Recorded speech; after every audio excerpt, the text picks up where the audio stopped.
Hey guys, Pokemon Nerd 4 here. We heard this is going to be a little bit of a talk through before we actually rank through it. There's going to be chapters throughout the video, so for the video per era, I'm going to make a chapter per era. So if you want to skip through to certain points, go ahead. This tier list is going to be a little bit different. I'm going to do a talk through first, mainly because of what happened recently. For those of you who don't know and didn't see my community tab post or didn't see it posted by one of their faves either, the people who posted this, Ozzy Osbourne has unfortunately passed away at the age of 76. One of my rock and roll heroes who wasn't afraid to be himself and just have fun. And stand up for what's right. That's Ozzy himself. Rest in peace, Ozzy. You'll be missed. So I figured, why not do a ranking of Ozzy? And I wanted to re-listen to every Ozzy album, eventually. But when I heard the news, that Ozzy had passed away, I thought, what better way to honor his passing than to re-listen to the entire catalog, all 19 plus 1, even though it should be counted as a Black Sabbath album. We'll get there. Anyway, the point is, rest in peace, Ozzy. You'll be missed. And let's talk about enough mourning for now. Sorry for the long intro. Let's get into the ranking of Black Sabbath. Alright. So, number 1. I'm gonna have to turn my brightness up. Okay, give me a sec. The debut Black Sabbath album. Okay, I'm gonna put this in A tier. Classic album. Of course, the first ever full-length metal album. There had been tracks before, like Helter Skelter, and what else? The Who did one. And stuff like My Generation and stuff that Jimi Hendrix, that, of course, kind of led on to what became metal. But this was the first, real metal album. And it is very iconic, formed the genre that we know and love, and is one of my personal favorite genres of all time, as you guys may know. I love Metallica and Megadeth and Black Sabbath and Slayer and those bands. It all started with them, so you gotta pay homage to that. There's some blues influences that are on this album that aren't really present in the later catalog. There's hints and bits later on, but it's not as present as it is here on songs like, let's say, The Wizard. It's a great song, but it's not really something that was developed later on in their career. But yeah, great album.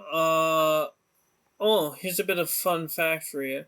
The album Black Sabbath was released Friday the 13th in February. I think it was February. It was either January or February, 1970. So yeah, classic. Pardon me if I do have a bit have bits of silence from, like, I don't know. Still, Ozzy's still shaking me up that he's gone, man. Paranoid. S tier, easy. I don't even need to think about it. My second favorite Ozzy Era album.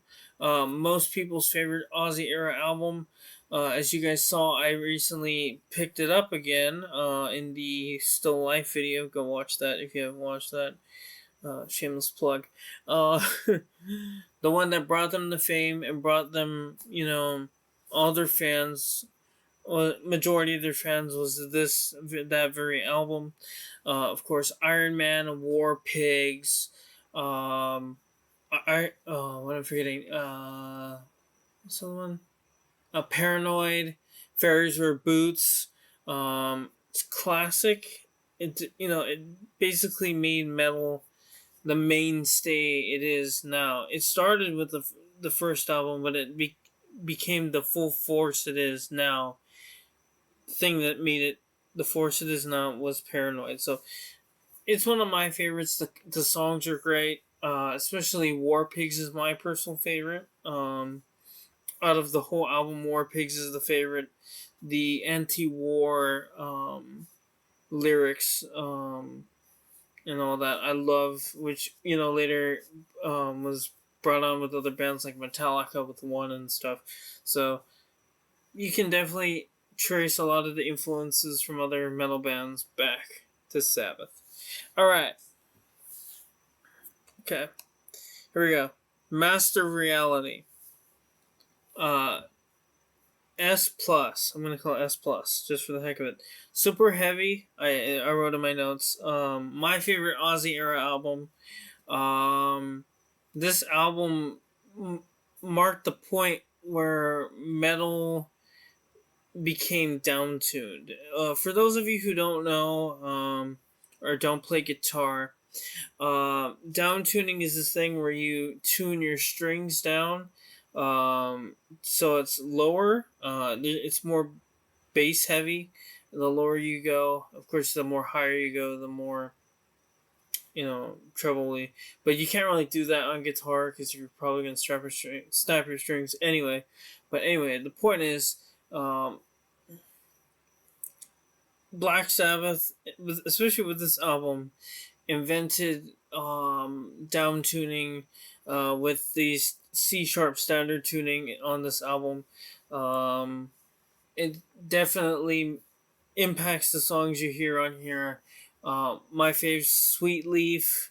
What's it called? Into the Void, which I'm gonna play for you at the end of this video. A little bit of. I created a little montage medley thing at the end, for you guys. And what's the other one? There's a couple other tracks on here. I'm pulling the album off my phone. Children of the Grave's the other one. I love that song. And I love the chilling at the end. Children of the Grave. Yeah, it's wonderful. It's one of my faves. Sorry if I'm forgetting things. It's getting a little late. I just want to get this video out. For those of you who don't know, I'm going to drop history throughout all of these. So if you want to kind of skip through these until here, it's fine. I'm just warning you, there's going to be little history bits. Especially for the albums I know very well.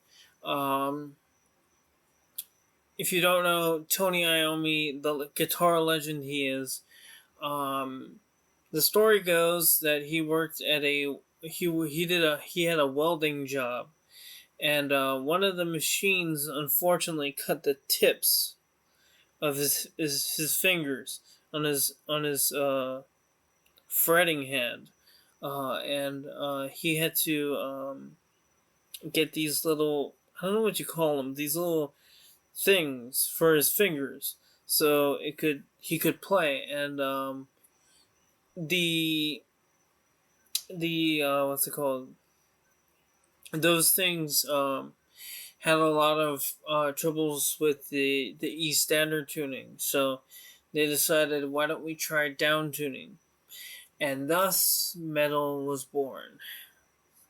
The down-tuned metal is born. Of course, songs like "Sad but True" by Metallica, and other stuff. I can even grunge was Super Unknown, the whole Super Unknown album to begin with.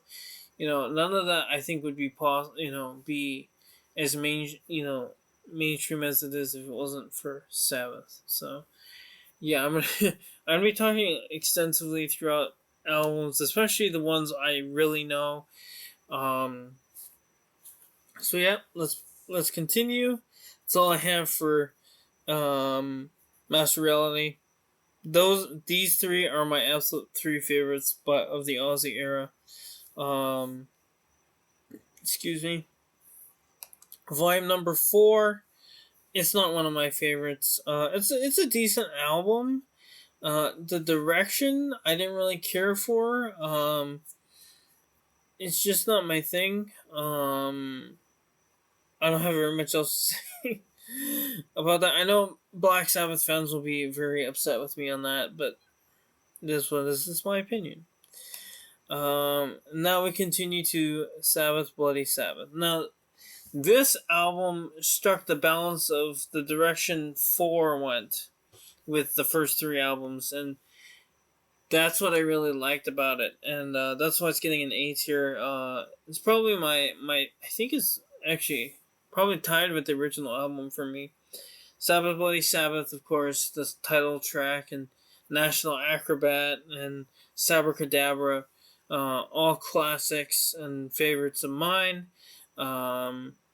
My favorite of the middle to late Black Sabbath Ozzy albums for sure. And yeah. All right. Sabotage, again, continuing the way of Sabbath Bloody Sabbath. A little bit of a downgrade, but it's not too huge. That's why it's in the B plus. I ranked it as B plus. It's not quite Sabbath Bloody Sabbath. So it's getting a B plus from me. Yeah. Technical Ecstasy. Where am I? B. If I remember correctly, I would put it here. Again, it's decent. It's better than I remember. I remember the first time I heard this album.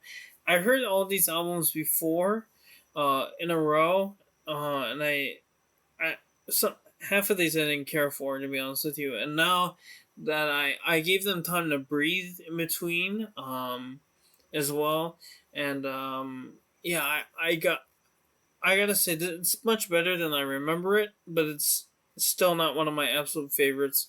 It's a decent album. It's worth it, a couple listens, but it's not, the super duper excellent album. So it's not one of those, unfortunately. So yeah, okay. Never Say Die. This is the one I was I'm gonna be honest with you, kind of disappointed with. It's more to its roots to the first album, but the execution, in my opinion, isn't that great. So yeah, I'd say stick with these 6, and then probably skip these 2. If you're kind of a newbie, especially these 3, these 4. Sorry, these 4. Spend those up. So yeah. Okay. Now let's move on. To one of my absolute faves. This is my favorite Black Sabbath album of all time. For those of you who don't know, Heaven and Hell. It's my personal favorite Black Sabbath album. I just love the sound, the feel, the medieval feel to it. They fine tuned the E flat tuning.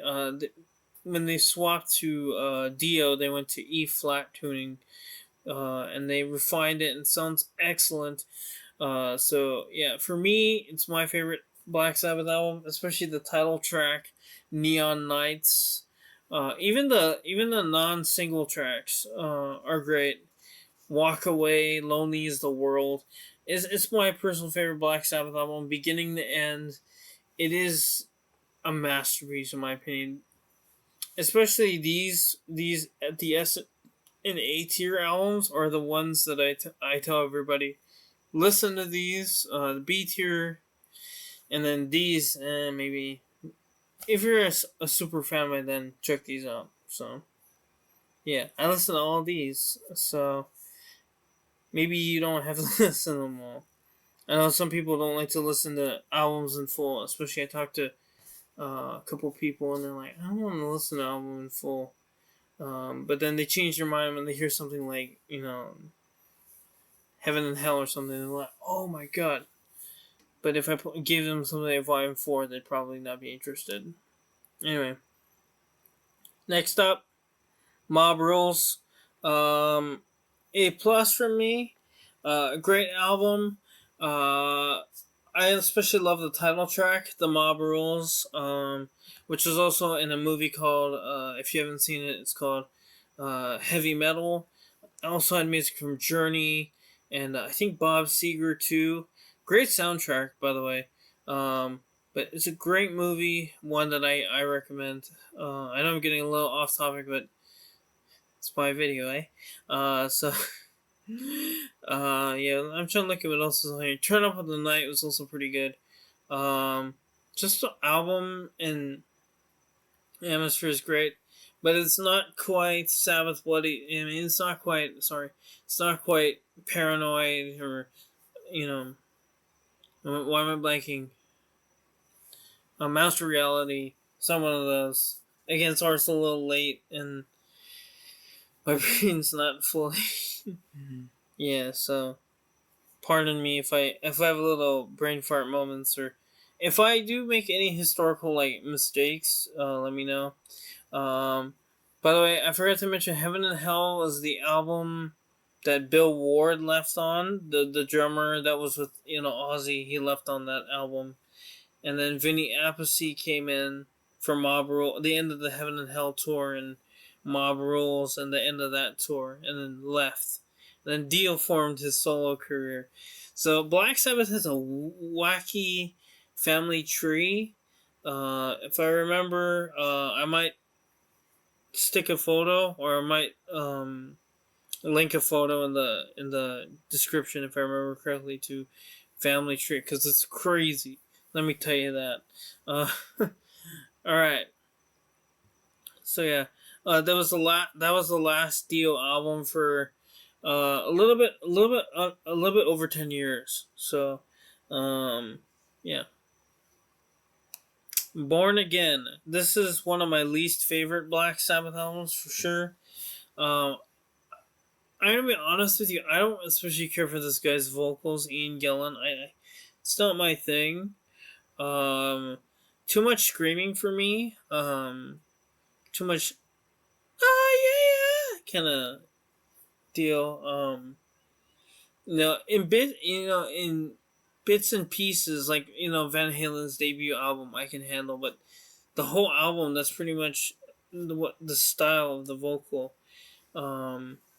And I really can't get through the first track, and then I skip through a little bit, and I'm like, it's just not my thing. The instrumental, the riffs are great. It's just the vocal I can't stand. So Never Say Die has a little bit of that too, but it's not too bad. So yeah, and that was the last with Ian Gillan. So that's kind of the end of an era here. One and done. Here's another one and done. 7-star. This is one that I was actually pleasantly surprised with. I didn't especially care for it the first time I heard it. I might have had a little bit of Black Sabbath fatigue at that point when I listened to it the first time. So that might be it. Pretty good. I'm going to read you my notes. Pretty good. Much better than I remember. One thing to note is that this was initially going to be a Tony Iommi solo album, but Warner, I think it was Warner, who was still under them. Warner said, "Hell no, we want it to be a Black Sabbath album." Forced them to change it to Black Sabbath featuring Tony Iommi. By this point, Geezer Butler had left left the Born Again era. So it was just Tony Iommi. There's no Bill Ward. There's not even like Vinny Appice or those guys. None of them. It's just Tony by himself. So it's a different lineup, a little bit different. And yeah, it's a decent album. I'd say give it a spin, give it a try. But after you listen to these, so there you go. It has an 80s metal feel. I especially like the track Danger Zone, which is ironic because it came out the same year as Top Gun, 86. So you, well, and it has the same feel. It's not the same music, but it has the same vibe as the iconic Danger Zone. So it's very funny when you think about it. Anyway. The Eternal Idol. I was pleasantly surprised. Let me tell you that. I actually like this album a lot. So, personally, um, with Tony Martin on vocals, this is the beginning of his tenure, which is split in half. So I'm gonna split this chapter in half. There's gonna be part one, and then another album, and then part two, and then he left. Black Sabbath kind of lay dormant, and then yeah. Anyway, we're getting there. It's a lot better than I remember. Tony Martin does excellent vocals on this album, I gotta say. And yeah. All right. Headless Cross. C plus. Which is unfortunate because as much as I really like the way it was done on Eternal Idol, I don't especially care for Headless Cross because it's more in the vocal style of Born Again, which again I don't really care for. I don't like constant high screaming. Even Rush at some points pushes my limits. And you guys know how much I love Rush. Stuff like Van Halen and stuff. So I don't especially care for that, and I don't like deep voice metal. I know that's one thing I ran about. Anyway, this is beginning to get about things I don't like in metal. Anyway, weird conversations we're having here. Headless Cross. I like the riffs, but it's a very much a letdown of the prior album. Again, a little bit too much screaming. TYR, I'd say it's pretty much in the same ballpark, but one thing it has an advantage is a pretty decent song called Valhalla. But the rest of the album is just, again, more of the same style, which I didn't really care for. So, a little bit of a letdown for me. So, yeah. Alright. Dehumanizer. This was a bit of a down disappointment for me, but it's not really a bad album. It's just not one that's super duper grand. I really love the song Time Machine. In fact, it's stuck in my head right now. Living in a time machine.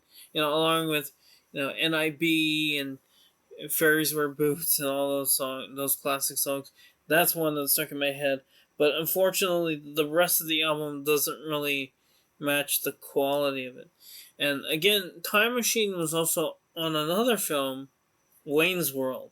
So, ironic that both songs that were Black Sabbath made for movies, if you will, were from the Dio era. A little bit of a coincidence, I guess. Anyway. It's an okay album. Definitely benefits from the return of Geezer Butler. I'd say. I think part of the reason why he returned was that Dio was going to be on it. I'm thinking. But yeah.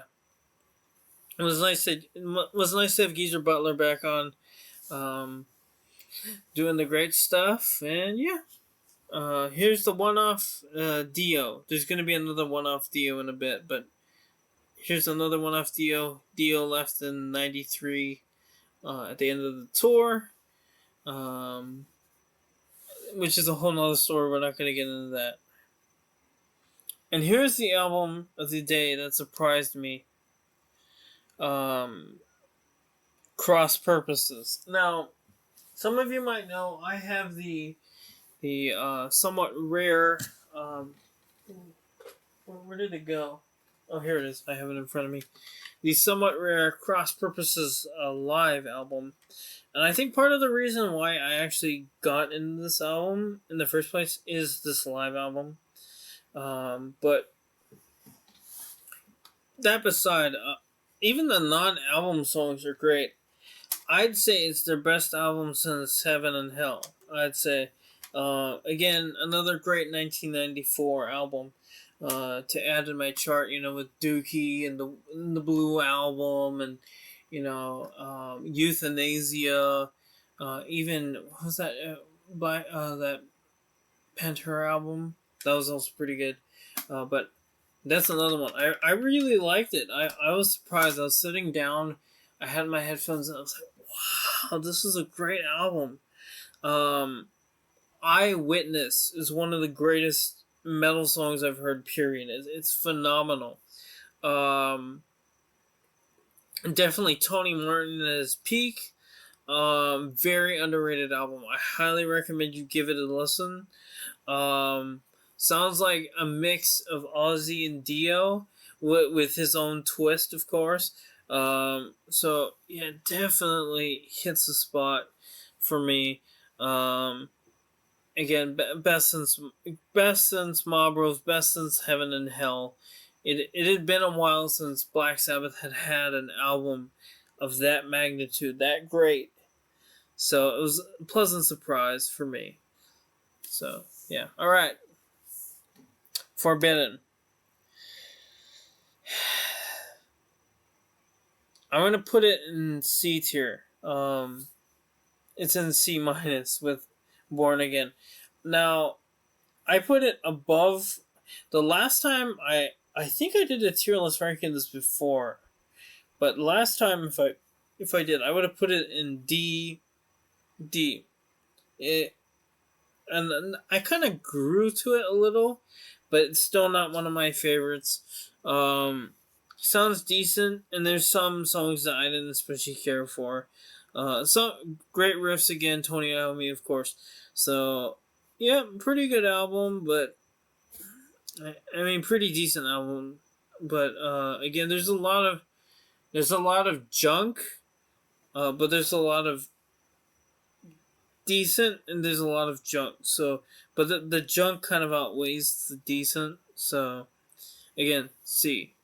I know I kind of contradicted what I said, but again, it's getting kind of late. But what I meant to say was that there's some decent stuff and there's some junk stuff. Again, the junk stuff kind of outweighs the decent stuff. So yeah, and we kind of lay dormant for a little while here. There is the single Black Sabbath did for the Reunion album. I'm gonna make this like a special marker too, if I remember correctly. They kind of did two songs for the Reunion album, which I also have, but it's in my grandma's car. I'm actually listening it in the car. It's a great live album, but they did two songs. It's decent. I'd probably put it in B minus. And Dio also did a couple songs in 2007 for I think it was the lineup that's on the next album we're going to talk about. So let's mark this as Dio. Now, okay. So Dio kind of came back, and for 2007 again, as I said, did three songs. I think it was three songs. And it was on the compilation called the Dio Years. They're pretty decent. Again, another B plus for me. A B minus for me. I also put that Psycho Man in B minus. Sorry, those two in B minus. So yeah, it's decent. It's not one of my faves. Actually, I might put in both of those in B in second thought. It's not quite volume 4 for me. So, yeah, those songs are just okay for me. They're not like a constant rotation for me. So, yeah. All right. So now we hit the last two albums.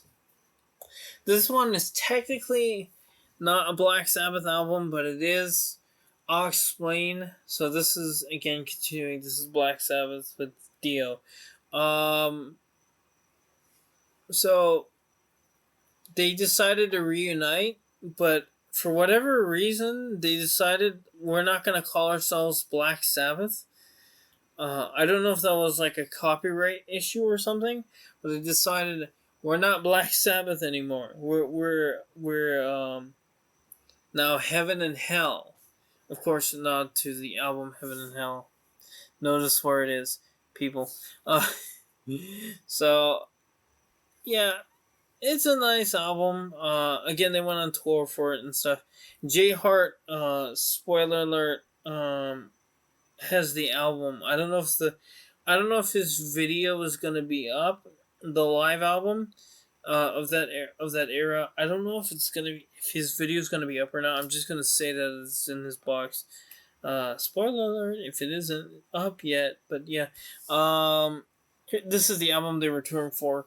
I'm gonna put it in A.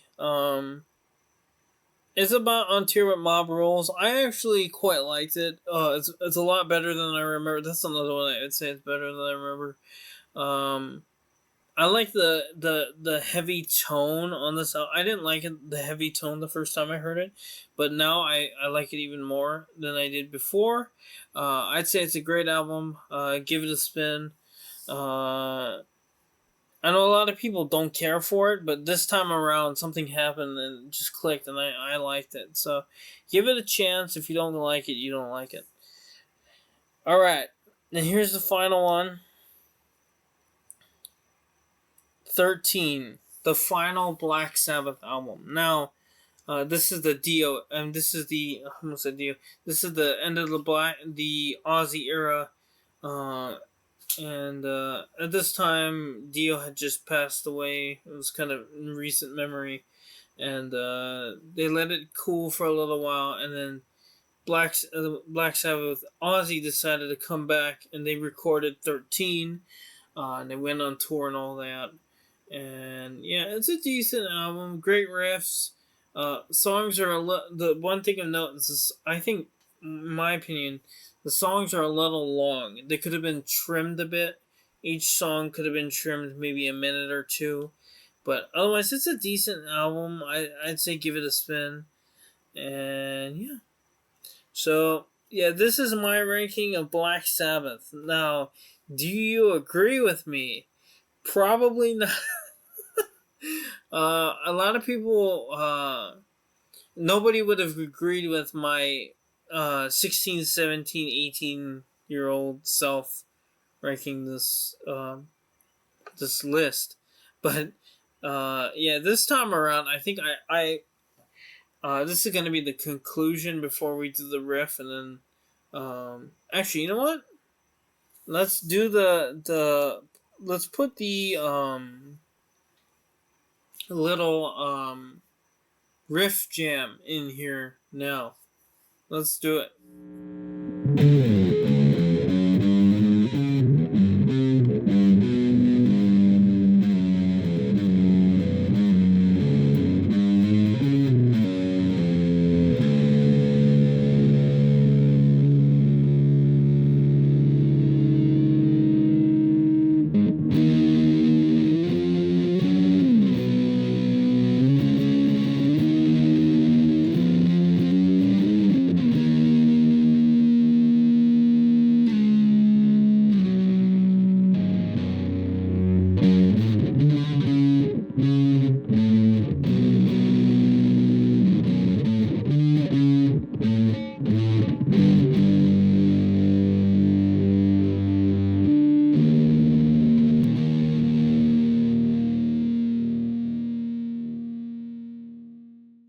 All right. Hope you guys enjoyed the ranking. And yeah, hope you guys found some stuff you might be interested in checking out to listen to. I personally found some old favorites of mine to re-listen to that some that I haven't heard in a while, and some new favorites, especially cross purposes right now. And yeah, some things that I didn't think I'd like before I like now, and stuff like that. Great to find new stuff to listen to as always. I enjoyed listening to all this stuff, but unfortunately, under some unfortunate circumstances, of course. Gonna really miss you, Ozzy. Rest in peace, man. And yeah, hope you guys are hanging in there. And yeah, with that, the video is now over. Bye, everyone.